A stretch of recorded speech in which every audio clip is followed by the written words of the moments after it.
هصلي ما هصليش إيه النتيجة واحدة. ما هو اصل ما يبقاش انا قاعد اعمل كل الاعمال الصالحة وكويس وبصلي وبحترم الناس وبشتغل بضمير وبعمل كل حاجة صح زي ما ربنا امرني، وفي الاخر الاقيني برضه على وضعي ومفيش خطوة لقدام ولا اتحققت اي حاجة من اللي انا عايزها. يعني لا ركبت عربية ولا جهزت شقتي ولا فتحت مصلحة. مش المفروض ربنا يعيشني في نعيم او يديني اللي انا عايزه طالما انا بنفذ كلامه؟ اصل ما انا كده زي اي حد ما بيصليش ولا بيعمل ربع الاعمال الصالحه اللي انا بعملها، فخلاص عادي بقى.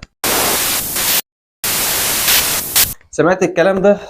عجبك؟ اسمح لي اقول لك، لو عجبك الكلام ده فانت تفكيرك غشيم قوي. والله يا اخي الانسان ساعات بينسى هو اتخلق ليه وبياخد العباده كانها تجاره مع ربنا في صوره خد وهات. يا معلم من المفترض انك بتعبد ربنا وبترضى برزقك وحياتك عشان ربنا يرضى عنك، بتعبد ربنا بنيه ابتغاء مرضاته على قدرك فربنا يديك على قدره. انما لو الانسان هيعبد ربنا عشان يوصل لحاجه دنيويه فقط فده انسان جاهل باللي ربنا امر بيه، ويبقى جاهل اكتر لما يغفل او ما يفهمش ان ربنا له حكمه في كل شيء، زي انه بيبسط الرزق لمن يشاء من عباده وبيقدر على من يشاء من عباده. ربنا مقدر انك ما تاخدش الشيء اللي بتطلبه منه لسبب لا يعلمه الا هو، اللي بالمناسبه هو بيمنع عنك شر ما تريد لخير ما يريد.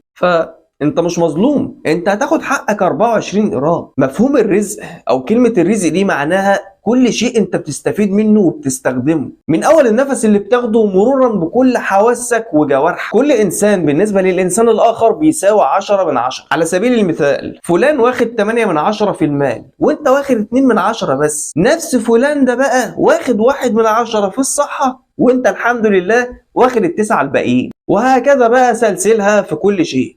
فبص يا معلم، عادي يعني لما تشقى وتتعب وتزرع في الدنيا وما تلاقيش مقابل لزرعك وتعبك، بس استنى نتيجة اللي انت زرعته ده هتحصده في الآخرة بإذن الله. غيرك بيلاقي حصاده في الدنيا بس ده الحوار كله 60 أو 70 سنة يا معلم. وبعدين نعيم الدنيا مش مضمون، يا إما انت هتفرقه بالموت يا إما هو هيفرقك بالزوال. المتقين اللي بجد اللي عارفين هم جايين الدنيا ليه هدفهم أعظم من كده. احنا عموما جينا الدنيا علشان نمهد طريقنا للجنة، الخلود للأبد يا صاحبي. تقول لي مليون ولا مليار سنة؟ بقول لك للأبد. ده مش معناه اننا كلنا هنقضيها زهد ونسيب دنيتنا، لا، انت مطالب انك تشتغل وتعمر دنيتك ابتغاء قضاء فروضك اللي منها الزكاة والحج. وعلى فكرة بقى انت اصلا ممكن تخلي دنيتك جنة لو رضيت يا صاحبي واستشعرت نعم ربنا عليك، هتشوف دنيتك جنة. حاجة كمان هي ان اللي عاشها نعيم دنيوي بس هو اي نعم هيدخل الجنة ان شاء الله، بس مش هيبقى زيه زيك. ده الجنة درجات يا صاحبي. سرش انت بقى وشوف درجات الجنة وشوف ايه اللي مطلوب لكل درجة،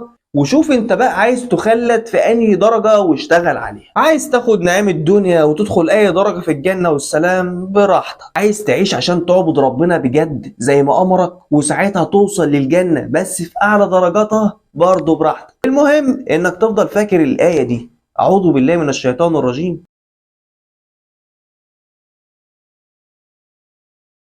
كلمة متاع اللي ذكرت هنا معناها الهدمة واللقمة اللي يكفوك في رحلة.